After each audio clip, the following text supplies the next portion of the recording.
So, Christians, are you going to defend creationism adequately and do it from the Bible? And here's an important point for us to learn. Scientific proof demands observability, repeatability, experimentability, and falsifiability. Evolution theory, so-called, it's not really a theory, it's a model, it's a guesswork, can't do that. They can't be showing you that it's scientific. How are you going to get there and observe how things evolve? You're not old enough, right? You have to be billions of years old. How are you going to see it twice, more than once? How are you going to experiment with something? You know, something evolves into a new species. Suppose the same conditions exist and it comes out another kind of species, or it wasn't a species at all that was new, just a variation of the same species. And falsifiability. So what does it mean to prove something scientifically? There are some people, that is, leading evolutionists, who believe in evolution, who would say that we cannot and have not proved it scientifically, and that those arguments used to prove it scientifically don't really do so. Note that Colin Patterson, he wrote a book on this, evolution, widely distributed evolution book, as he's talking primarily about natural selection. He says, turning now to the second aspect of the theory, that natural selection is the cause of evolution. Many critics have held to this is not scientific because the expression survival of the fittest makes no predictions except what survives is fit. Well, let's wait and see, right? Well, you can't wait long enough because you've got to be billions of years old. And so it's tautologous, or an empty repetition of words. For example, if we were to ask, what are the fittest? One answer might be those that survive. So that the survival of the fittest means only the survival of the survivors. In this sense, natural selection is not a scientific theory, but a truism. I think it's circular reasoning. Because you have the same experiment, if you can repeat it over and over and over again, you're going to get different survivors, different types, different so-called species. That's his position. That technically cannot be called scientific. Colin Patterson is the author of one of the textbooks used throughout the world entitled Evolution that teaches on that subject, and this textbook is a representative and firm believer in evolution. So what? Where's your scientific evidence? So how do you know what's scientific and what isn't? Evidence! There are 4 basic criteria that are used in order to prove something scientifically. The first is observation, experimentation, reproduction, and falsification. I would say the 5th is, how old are you? Because you can't do any of these unless you're billions of years old. These 4 elements are necessary in order to say that an hypothesis, a projected possibility or plausibility, is proved scientifically. Do we observe evolution? Notice the statement by Stebbins, a major evolutionist in our country. He says, the reason that the major steps of evolution have never been observed is that they require millions of years to be completed. Is that not going to close the case? Of course, lots of textbooks are being printed and lots of writers are getting money on this. And all the textbooks look like what the textbooks look like, but reality doesn't even resemble it. Process of organic evolution. Likewise, Stephen Gould, perhaps the best known evolutionist in our country, says, major evolutionary change requires too much time for direct observation on the scale of human history. So how do you get indirect observation? Nonsensical. Gould, but that's not true, not the only living thing in the world. We find it also true in the fossil world. Notice again from Jay Gould writing in Natural History, he says the extreme rarity of transitional forms in the fossil record persists as the trade secret of paleontologists. We view our data are so bad that we never see the very process we profess to study. Wow. Yes, a figment of your imagination. The guy likes fruit, figs. Stephen Gould, seeing, observing, you see, is what science is. D.B. Kidd says, another prolific writer in the journals on evolution, writing in the Journal of Evolution, says, despite the promise that paleontology provides a means of seeing evolution, it has presented some nasty difficulty for evolutionists, which they hardly publicize or bury in the chapter 26. And we go to the next element of proof, that is of experiment and repeatability.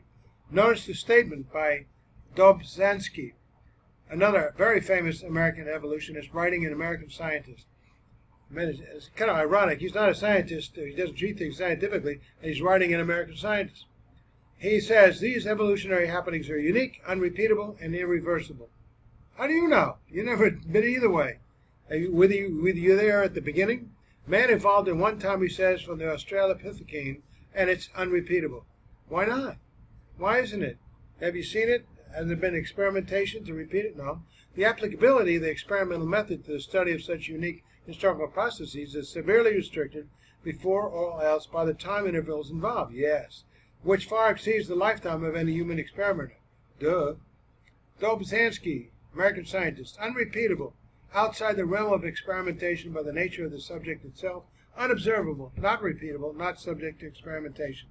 So then it's all guesswork. The only element that's left is falsifiability. Consider a statement made by Stephen Gould in the publication Discover magazine. He says, philosopher Karl Popper has agreed for decades that the primary criterion of science is the falsifiability of its theories.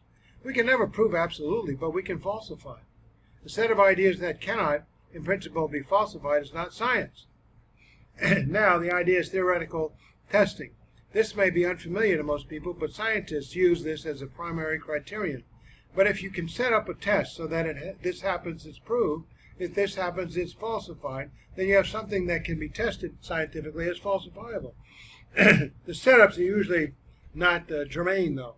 And if you can't test it, then it's not really science. In that connection, notice the statement by Paul Ehrlich, the author of The Population Bomb, been on Johnny Carson a number of times, writing in Nature, says, our theory of evolution has become one which cannot be refuted by any possible observations. And it's not a theory anyway. Now, he's recommending it here. He's saying it can't be tested. It is thus outside empirical science, but not necessarily false. Why? You making up the rules again? No one can think of ways in which to test it. I remember being in a contest with my little sister. At first, the contest was who had the greatest score. And then she said at the end, no, it's who has the least score. Paul Ehrlich. And so when we took a look at the four criteria of science, we find that evolution is not observable, and it's not repeatable, it's not subject to experimentation, and it is unfalsifiable. Now, when we say it's unfalsifiable, we say that is true about much of the argumentation. We do not think it's true about the entire theory. There's no entire theory. It's not a theory unless it's observable, repeatable, experimentationable, and falsifiable. It's true regarding natural selection, survival of the fittest. Those are tautologies that are not falsifiable or testable. Yes, it's testable. You have the same scenario. Maybe somebody else, some other kind will survive over another. Or phenomena such as a flood, worldwide flood, or other things, the natural disasters would cause one species to survive over another just because they were running in the other direction. In other areas, as we'll see as we proceed, it has been falsified. Darwin actually suggested one way in which it could be falsified. He says that if you could point out one area where elements would be so complex that they could not naturally develop, then we would have that which would break down, which his theory would not explain. Notice from his book, Origin of Species, 183 page. If it could be demonstrated that any complex organism existed which could not possibly have been formed by numerous successive slight modifications, my theory would absolutely break down. Yeah, and then he talks about the eye, had it been created. He shot his own, but it's a hidden, gradually step by step, it has been broken, has to be broken down. And if there is something that we can show that couldn't have developed that way, then he acknowledges that there is a serious problem. But when you look at the four elements again, observation, experimentation, reproduction, falsifiability, as we have seen from these leading scientists, the proof or disproof of evolution is largely outside the technical realm of science. So you prove it someplace else. So what? Because your grandmother says something is true, and we go to the scientist, he proves it's not. But my grandmother said it's true. Compare a quotation in Dr. Patton's notes from Gould, Science in the 20th Century. No myth deserves a more emphatic death than the idea that science is an inherently impartial and objective enterprise. Yet it continues to thrive among working scientists because it serves us so well. Yes, a lot of money. It also provides the rationale for America's scientific priesthood, the National Academy of Sciences. However, that does not tell us that we cannot study these matters scientifically. Yes, it does. If you can't use the scientific method, then you're using an unscientific method. We can prove it scientifically. What's true of evolution is also true of creation. Not necessarily. You can't observe creation. You can't repeat it. You don't perform experiments with it. And while evolution, may be falsifiable in some areas, basically it is not falsifiable overall. So you get a little part here there that may make controlled substances and controlled experiment limitations, what I'm saying, and you limit it to a small population, and then you make one experiment. You're not proving anything. So neither can be proved scientifically.